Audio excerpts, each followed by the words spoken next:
지난 주까지 이제 구약 성경 쪽 맥잡기를 진행하면서 창세기 쪽 보셨습니다. 오늘부터 출애굽기 쪽 이제 보실 텐데요. 출애굽기부터 신명기까지, 출애굽기, 레위기, 민수기, 신명기까지 주인공은 모세로 되어져 있는 거 잘 아시죠? 이 네 개의 성경책을 과연 몇 주 과정을 통하여서 보실지는 아직 모르겠습니다. 저도 진행하면서 살펴보도록 하겠습니다. 방송실 한번 자막 한문으로 써놨어요. 죄송합니다. 한문으로 읽어야 성경은 때로 더 쉽게 다가오거든요. 창세기라고 하는 책은 세상을 창조한 이야기, 물론 세상을 창조한 천지창조의 이야기만 나와 있지는 않습니다만 천지창조의 이야기부터 시작을 하고 있다는 것을 거기서는 보여주고 싶었기 때문에 우리 성경은 창세기라고 이름을 붙였던 것이고요. 출애굽기, 나갈 출자죠. 애굽, 요즘 말로 하면 이집트 일지인데 이 집에서 나간 이야기라고 할 수 있습니다. 그런데 출애굽이라고 저렇게 얘기했으니까 출애굽기에서 과연 이집트에서 완벽하게 나와가지고 목적하는 젖과 꿀이 흐르는 가나안 땅에 다 들어갔는가 하면 그렇지 않습니다. 그냥 출애굽의 과정 가운데 있었던 책이 출애굽기인 것입니다. 아무튼 출애굽기는 애굽에서 탈출해 나왔다, 이런 정도까지 되는 것 보실 수가 있는 것이죠. 레위기라고 하는 책은 제가 레위 마태에 대한 이야기를 7월 첫째 주에 설교하면서 레위기가 어떤 책인지는 말씀을 드렸었습니다. 이스라엘 민족에는 예배의 전담, 그러한 족속이 있었는데 레위 지파라고 하는 것. 그래서 레위의 후손들은 농사도 짓지 않고 물고기도 잡지 않고 양을 치는 일도 없고 전적으로 성전 관리, 예배 관리, 그래서 요 예배당 안에 없으면 성전 구석쟁이에서 빗자루라도 들고 성전을 어떻게든 깨끗하게 관리하는 그러한 족속이 레위 족속. 그러다 보니까 레위기에는 어떤 내용들이 가득 차 있냐면 레위 지파들이 모든 백성들을 예배로 이끌고 안내하는 매뉴얼이 들어있다고 하는 것이에요. 그러니까 레위 지파들이 이 책을 보면서 예배를 어떻게 집리할 것인가 아주 세밀하게 기록이 되어져 있는데, 그렇다고 레위 지파만 보면 되겠습니까? 예배와 관련된 주보를 저만 가지고 있습니까? 주보를 모든 성도들이 다 가지고 있는 거예요. 그 예배가 어떻게 흘러가는구나 아는 것처럼. 그래서 모든 족속이 다 레위기 책을 읽으면서 레위 지파가 예배를 이렇게 인도할 텐데 우리는 이렇게 따라가면 된다, 그런 내용이 레위기에는 들어있는 것이죠. 민수기라고 하는 책을 굳이 한문으로 써놓은 이유는 백성민자의 숫자입니다. 민수기를 읽다 보면 이 이스라엘 민족의, 그러니까 출애굽하여서 광야에 머물러 있으면서 지파별로 백성들의 인구조사하는 이야기가 거기 집중적으로 1차 인구조사, 2차 인구조사가 거기에 나옵니다. 그러다 보니까 민수기를 읽으려면 숫자, 그것도 아라비아 숫자로 써 있지 않아요? 그 숫자를 한글로 이렇게 해놨다 보니까 굉장히 힘듭니다.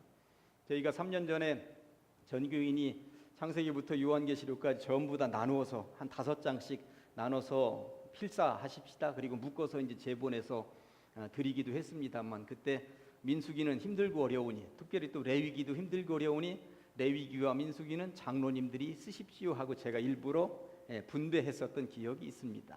그만큼 민수기는 일반 성도들이 읽어 내려가다가 성경책을 덮어버리기 좋은 그런 부분입니다. 숫자가 많이 나오고 인구조사가 많이 나오니까. 그래서 민수기라는 책 제목이 붙었다고 하는 것 정도는 알고 있어야 되죠. 백성들의 숫자를 헤아리는 책이 민수기다. 물론 그것만 나와 있지는 않습니다.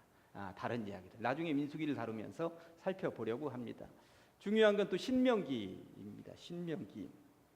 이 신명기라고 하는 책은 창세기를 제외하고 출애굽기, 레위기, 민수기에 되어져 있는 요 내용들을 집약해서 모세가 백성들에게 마지막 죽기 전에 설교하는 내용인 거예요. 근데 신명기라는 이 책을 설명하기 위해서 굳이 제가 한문을 좀 한번 써본 거예요. 이 신자가 되풀이한다는 신자입니다. 그러니까 명자는 명령한다, 하나님의 명령, 이런 얘기거든요. 그러니까 신명기 책을 읽어보면 하나님께서 이스라엘 백성들에게 명령하고 지키라고 했었던 내용들을 모세가 죽어가면서 마지막으로 한 번 더 되풀이해서 백성들에게 설교하는 내용으로 가득 차 있어요. 그러니까 처음부터 끝까지 모세의 설교입니다. 그러다 보니까 출애굽기에 있었던 이야기, 레위기나 민수기에 있었던 이야기가 신명기에 집약되어져 나온다고 하는 것입니다. 그렇다면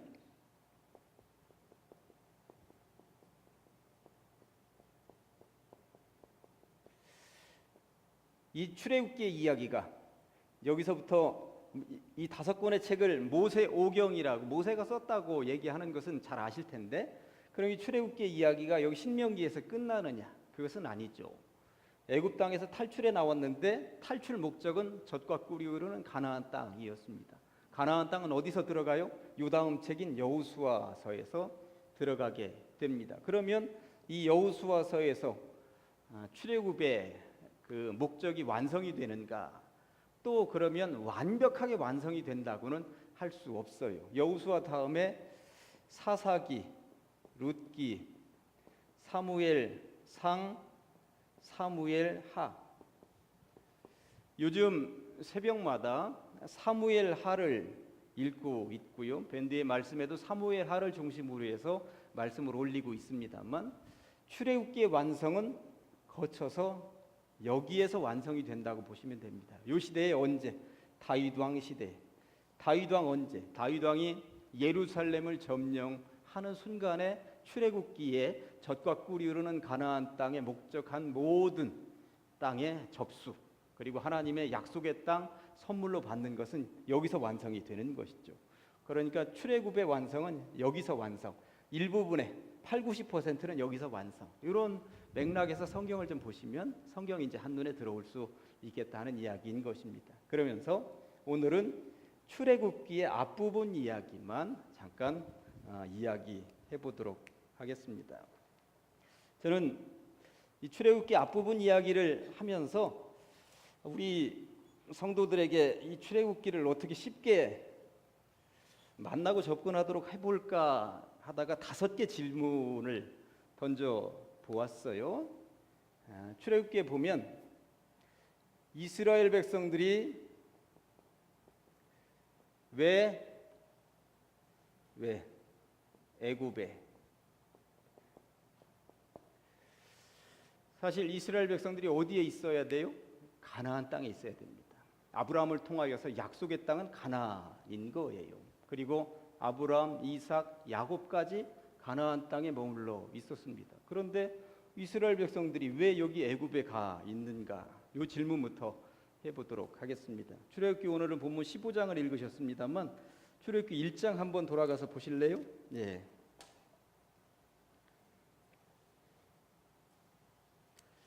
출애굽기 1장에 보니까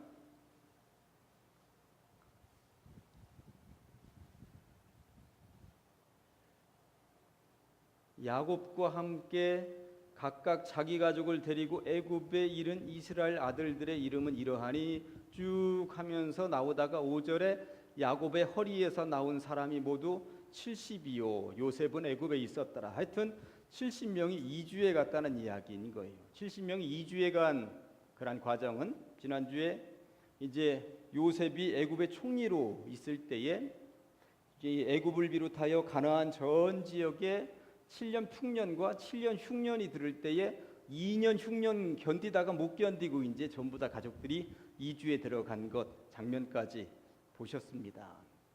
그때 그러니까 이 흉년 때문에 그것을 피해서 전부 다 모든 가족들이 이주에 들어갔고 거기 땅에 머물러 있게 된 것이죠. 제가 지도를 이제 자주 그렸는데 여기가 이제 갈릴리 사해바다 요단강. 그래서 주로 이제 아브라함에게 주었던 땅은 헤브론이었는데 이삭 시대에 자꾸 그 지역 사람들에게 밀려서 가나안 지역의 땅 끄트머리 브엘세바까지 내려와서 살고 있었어요. 여기서 살다가 이제 흉년 때문에 여기가 이제 애굽 땅인데 애굽 땅의 나일강은 이렇게 끄트머리가 되어져 있는데 어디 가서 살고 있냐면 요 지역에 가서 살고 있었습니다. 여기가 고센 땅이라고 하는 곳입니다. 고센 땅. 그러니까 여기로 모든 가족들이 옮겨가서 살고 있었던 것이죠. 여기서 살고 있었던 이유는 이쪽에 이제 목초지가 있었고 그리고 이 사람들은 목축을 하는 사람들이었기 때문에 주로 그쪽에 가서 살게 되었다고 하는 것입니다. 이런 이유로 이들이 애굽 땅에 가서 살게 되었다. 저는 그러면서 지난주에 수요일 저녁에 이야기하면서 요셉의 이야기를 마무리하면서 뭔가 하나 마무리를 하지 못한 이야기가 하나 있었어요. 야곱의 이야기를 한 대목 덤으로 좀 드리고 마무리를 하려고 그랬는데 시간이 좀 없어서, 그래 오늘 이제 야곱 이야기가 여기 나와 있으니까 야곱 이야기를 지난주에 못한 걸 여기서 덤으로 얘기를 하고 다음으로 넘어가도록 하겠습니다. 그리고 이스라엘 백성들이 애굽으로 내려갈 때 대장이 누구냐면 야곱이거든요. 야곱이 온 집안의 가장 아닙니까? 근데 야곱은 뜻이 뭐냐면 움켜진 자, 뭐 이런 뜻입니다. 태어날 때부터 형 에서의 발뒤꿈치를 잡고 나왔던 거죠. 자기가 먼저 태어나고 싶었던 거예요. 근데 야곱의 인생을 평생을 놓고 보니까 제가 보니까 5개 정도는 정말 움켜쥐려고 했었던 5대 대목이 있구나 하는 것을 알 수 있어요. 그런데 야곱이 그렇게도 움켜쥐려고 했었던 5가지가 결국 어떻게 되었는가, 이런 생각을 제가 한번 해 보았어요. 첫째는 뭐였어요? 장자였습니다. 장자. 둘째 아들로 태어나는 게 그렇게 싫었습니다. 그리고 자라면서도 위에 형이 있는 게 그렇게도 싫었어요. 형 어떻게든 치우고 싶었잖아요. 그래서 팥죽 한 그릇 팔면서 형이 이제부터 나에게 형이라고 불러라. 그러면 내가 팥죽 주겠다. 그랬던 거 아닙니까? 그런데 결론적으로 어떻게 되었어요? 나중에 20년 후에 야복강 건너 가면서 형 앞에 어떻게 돼요? 무릎 바짝 꿇고 납작 엎드립니다. 그리고 형님 저 좀 봐주십시오. 용서해 주십시오. 결국 형 되지 못하거든요. 예, 형 되지 못합니다. 이게 되는 게 아니에요. 두 번째, 축복입니다. 축복받고 싶어가지고 아버지한테 가서 거짓말하고 속이고 이러면서 받았습니다. 이렇게 받았던 축복, 그 이후에 인생이 어떻게 되었습니까? 도망자 신생 20년, 결국 그렇게 갔다가 자기가 속아 넘어가기도 하고 20년 동안 무진 고생 다 하고, 하여튼 나중에는 요 밑에 나옵니다만 부인도 잃고 자식도 22년 동안이나 잃어버린 아들로서 살고 나중에 재산도 잃고 이럽니다. 다 잃어버립니다. 예. 세 번째, 야곱이 움켜쥐려고 했었던 인물 하나 있었습니다. 라헬입니다. 라헬이라는 여자 하나 얻기 위해서 얼마나 그가 애를 씁니까? 7년 그리고 14년 7년 동안 일하는데 며칠 일하는 것처럼 일했고, 라헬 얻기 위해서 나중에 7년을 더 일합니다. 14년 동안. 그런데 라헬 다 얻었는데 라헬을 통해서 얻은 게 뭐예요? 라헬은 질투가 많았고 라헬이 서둘러 자식을 낳아주지도 못했고, 그리고 부인 4명 가운데 라헬이 가장 먼저 떠납니다. 그러니까 라헬과 행복하게 100년 만년 살고 싶고 라헬만 있으면 뭐든지 다 될 것 같았는데 라헬 얻고 나서 제대로 풀리는 게 아무것도 없었습니다. 솔직하게 말해서. 그리고 야곱이 그래도 틀켜주고 싶었던 인물 하나, 자식 가운데 요셉이었습니다. 요셉. 12명의 아들 가운데 11번째 아들 요셉만큼은 어떻게든 내 맘대로 애지중지 키우면서 둥가둥가 하면서 내 맘대로 해보겠다 했습니다. 그러나 요셉이 어찌 되었습니까? 결국 요셉 처음에는 죽은 줄 알았고 잃어버린 아들이 되었고, 나중에 몇 년 만에 만나요? 22년 만에 만나게 됩니다. 내 손아귀에서 뭐든지 다 될 줄 알았죠. 5번째, 재산입니다. 재산. 외삼촌 라반의 집에서 20년 동안 그 고생을 해서 모은 재산도 있었고요. 그리고 아버지 이삭이 그 얼마나 거부였습니까? 와가지고 아버지 이삭의 재산 다 물려받아서 부엘세바라는 이 땅에서 지금 살고 있었는데 나중에 어떻게 돼? 흉년 들어가지고 빈털털이 돼가지고 나중에 여기 가서 겨우 살아남아서 살게 되는 거예요. 무엇을 볼 수 있습니까? 하나님의 뜻과 관련된 욕심, 이러한 것들, 이것들이 아니라 너무 개인 욕심 내세우면서 움켜쥐려고 할 때에 그거. 저는 이 요새 야곱의 이야기를 읽으면서 아브라함이 100세에 얻은 아들 이삭을 너무 애지중지하면서 둥가둥가하면서 이것보다 하나님보다도 이 녀석이 더 높이 올라가려고 할 때 그거 바쳐라, 이거 아니겠어요? 이것들이 야곱에게는 언제든지 더 위에 올라가 있는 영역이었구나, 하나님보다. 그러니 하나님께서 내버려 두실 일이 없겠구나 하는 생각을 하면서 저는 야곱의 이야기를 읽었습니다. 움켜진 자였습니다. 움켜질 때 주님을 좀 움켜쥐고 주님과 함께 살려고 했어야 되는데 야곱의 인생은 실제적으로 세상적인 너무나도 많은 것들을 움켜쥐려고 하면서 거기다가 너무 혈안이 되어서 살았었던 인생인지도 모르겠습니다. 야곱이 창세기 47장에 보면 요셉을 아들 요셉 따라서 바로 왕한테 인사하러 이제 들어갑니다. 왕궁에. 바로 왕궁한테 들어가서 하는 이야기가 무엇입니까? 내 인생 137년 살았는데 험악한 세월을 보내었나이다. 그렇게 얘기하는 거예요. 세상 살아가면서 세상 것들에 너무 움켜쥐려고 하는 인생, 이게 좋은 거 아니에요. 정말 주님께서 원하시는 움켜짐이 될 것인가? 주님께서 주시는 선물 가지고 그것을 좀 받으려고 할 것인가? 아니면 내 개인 욕심인가? 이것을 야곱의 이야기를 통해서 결국 애굽 땅으로 가면서 이거 다 내려놓고 갈 수밖에 없었다라고 하는 이야기인 것입니다. 아무튼 이스라엘 백성들이 왜 애굽 땅에 가 있는가? 흉년 때문이었고, 또 애굽 땅에는 요셉이 이미 포진하고서 총리 자리를 꿰차고 있으니까 그리가 가게 된 것입니다. 그렇다면 두 번째,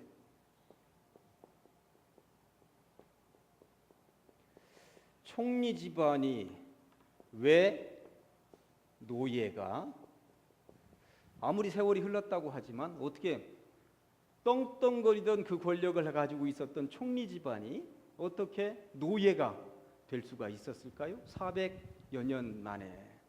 이런 생각들 안 해보셨어요? 여기에는 비밀이 숨어 있어요. 노아에게는 3명의 자식이 있었습니다. 하나는 셈이고요. 둘째는 뭐죠? 함입니다. 셋째는 야벳입니다. 야벳. 우리나라 사람들은 셈, 함, 야벳 가운데 몇 번일까요? 1번이죠. 셈족입니다. 셈족. 그러니까 셈은 아시아 쪽입니다. 아시아 쪽. 셈족. 아브라함, 이삭, 야곱 여기는 다 셈족입니다. 그쪽. 그러니까 아시아 쪽은 전부 다 셈족입니다.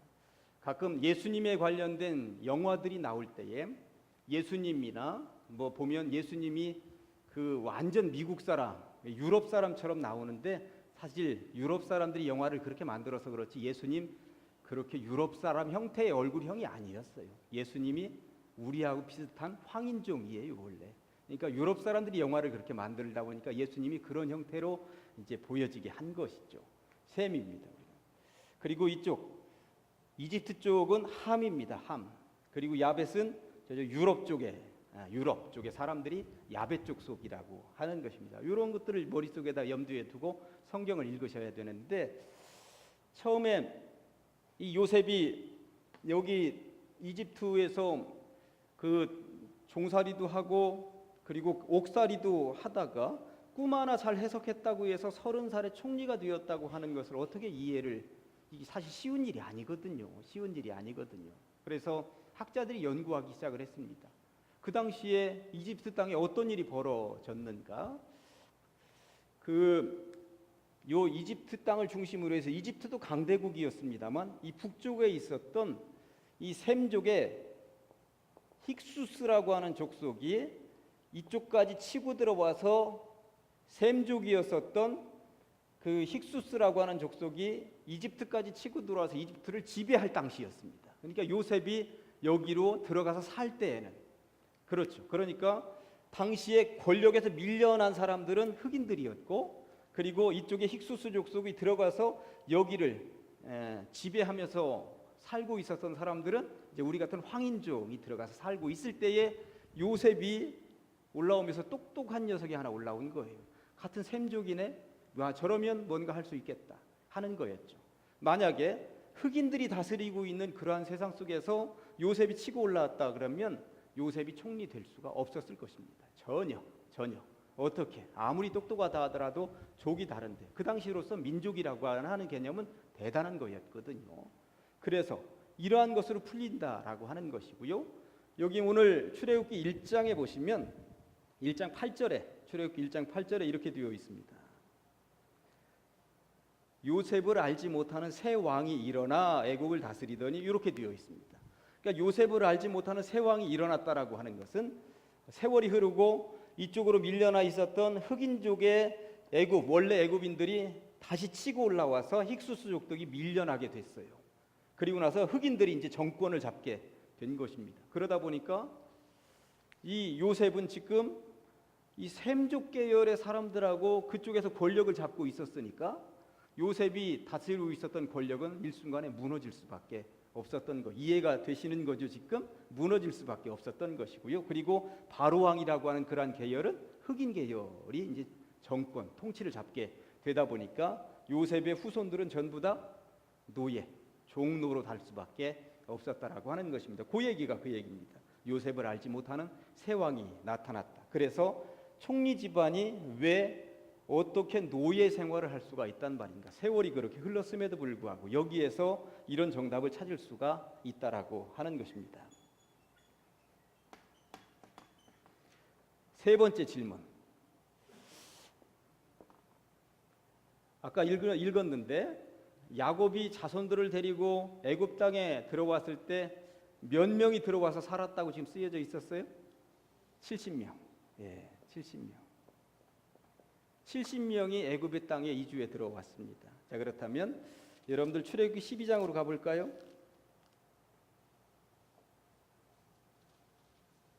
출애굽기 12장.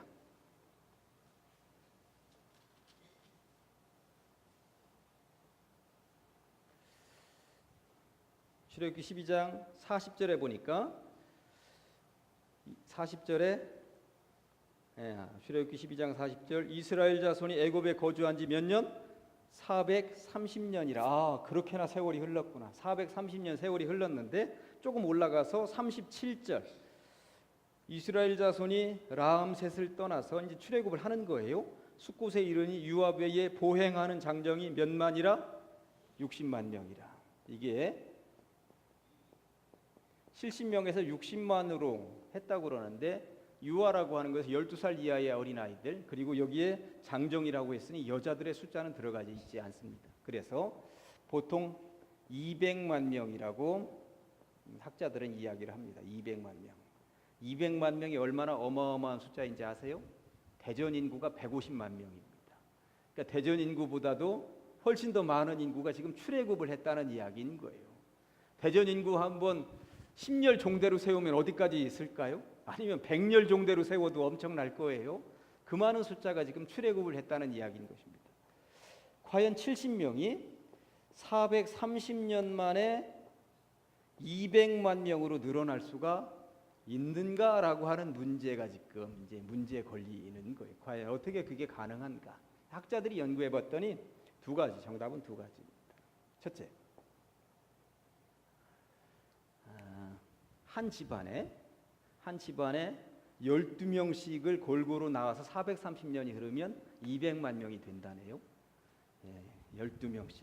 옛날에는 한 타스씩 낳으면 한 집안에, 우리 어릴 때도 보면 정말 한 10명씩 낳는 집안들 있고 그랬어요. 요즘이야 뭐 둘셋씩 하나씩만 낳고 그렇습니다만, 그리고 옛날에는 좀 많이 낳기도 하고 그랬는데, 출애굽기 1장, 다시 한 번 더 1장으로 돌아갑니다. 1장 7절에 이렇게 쓰여져 있습니다. 출애굽기 1장 7절에 이스라엘 자손은 생육하고 불어나 번성하고 매우 강하여 온 땅에 가득하게 되었더라 하는 것입니다.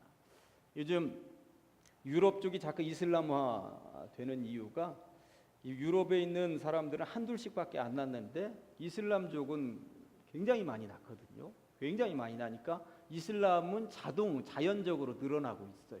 이 나라 대한민국도 마찬가지입니다. 동남아시아의 이슬람 계열의 사람들 많이 오거든요. 특별히 파키스탄이나 이런 쪽에서, 인도네시아 이런 쪽에서 많이 오거든요. 노동자들 와서 이쪽에서 아이들을 낳으면 굉장히 많이 낳습니다. 우리나라처럼 한둘 낳고 말지 않습니다. 그러다 보니까 이슬람의 자연 증가율이 굉장히 늘어나고 있는 거예요.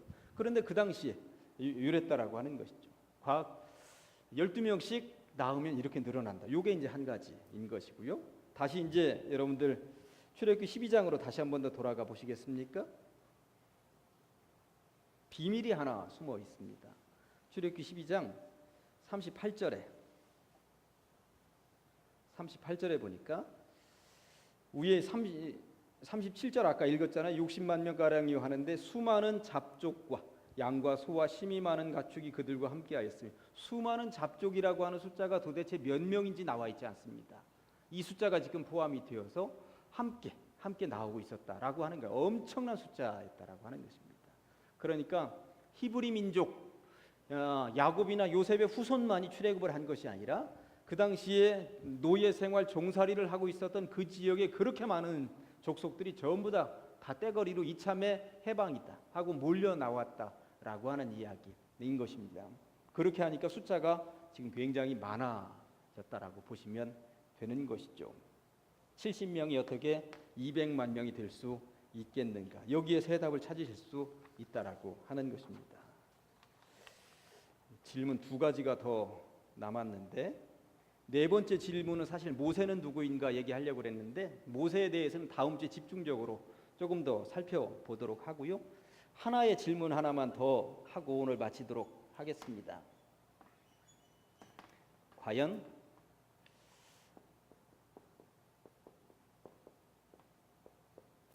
홍해는 어디에? 과연 홍해는 어디에 있는가 하는 이야기인 것입니다. 홍해가 어디에 있는지, 붉은 바다 어디에 있는지 오늘날도 정확하게 이스라엘 백성들이 건넜다고 하는 홍해가 어느 지점인지 아직도 밝혀지지 않고 있습니다. 요 지점일 것이라고 이야기를 하기도 하고요. 요게 이제 홍해 바다예요. 요게 이제 시나이 반도라고 해서 여기가 이제 시내산이 여기에 있습니다. 그래서 홍해 바다를 건너서 여기로 이제 시내산 왔다고 하는데 일부의 학자들은 굉장히 큰 근거를 가지고 일부의 학자들은 여기를 건넜다고 이야기를 하기도 합니다. 그리고 시내산은 이쪽에 있다고 주장을 하는 최근의 학자들이 늘어나고 있습니다. 그래서 저도 그 책을 좀 읽었는데 여기가 이제 사우디아라비아 지역 아닙니까? 이 사우디아라비아의 왕궁의 한의사로 가서 있는 분이 책을 2권이나 떨기나무라는 책을 2권이나 썼는데 왕궁의 그런 권력을 가지고 있으면서 이근방 전국적으로 많은 곳을 돌아다니면서 이곳에 위치한 성지들을 사진으로 찍고 책으로 써서 냈는데 떨기나무라고 하는 책 1, 2권이 나와 있는데 저는 그 책을 읽으면서 이분 참 놀랍다. 사우디아라비아에서 기독교와 관련된 거 하다가는 그냥 추방이고 목이 달아나는 곳이거든요. 여자들 운전했다가 죽는 나라가 사우디아라비아예요. 그런 곳에서 이분이 하나님이 나를 이곳으로 보낸 이유는 바로 이거 조사하라고 보냈구나 하는 이야기가 정말 흥미진진하게 쓰여져 있어요. 그러면서 그분은 여기가 홍해이고 여기가 시내산이라고 주장을 하기도 합니다. 어쨌든 여기를 건넜든 홍해 바다를 그들은 건넌 이야기는 다음 주 조금 더 해보도록 하겠습니다. 이 다음 주는 모세를 집중적으로 보고 홍해 바다 건넌 이야기를 홍해 바다 건넌 이야기 해야만 오늘 뒤에 나오는 찬송 오늘 본문까지 연결이 되는데 오늘 본문은 다음 주에 똑같이 이 본문으로 하고 하여튼 모세와 홍해 바다 이야기를 조금 더 살펴보도록. 드라마도 이렇게 궁금증을 얘기하면 다음에 또 보고 그러더라고요. 그래서 이쯤 하도록 하겠습니다. 기도하겠습니다. 하나님 아버지 감사합니다. 하나님께서 오늘 이 밤에도 우리를 불러주시옵시고 성경 맥잡기를 통하여서 우리가 깨닫게 하시니 감사합니다. 비밀이 하나씩 풀리게 하여 주시고 성경이 더 쉽게 다가오게 하여 주시며 말씀이 달콤하게 하시고 말씀 따라서 걸어갈 때에 좌로나 우로나 치우치지 않고 올곧게 걸어갈 수 있도록 하여 주시옵소서. 말씀을 등불 삼아서 걸어갈 때에 넘어지거나 좌절하거나 헛된 곳으로 가지 않을 줄로 믿습니다. 말씀 확실히 붙잡고 걸어가는 주의 백성들 다 되게 하여 주시옵소서. 예수님의 이름으로 기도합니다.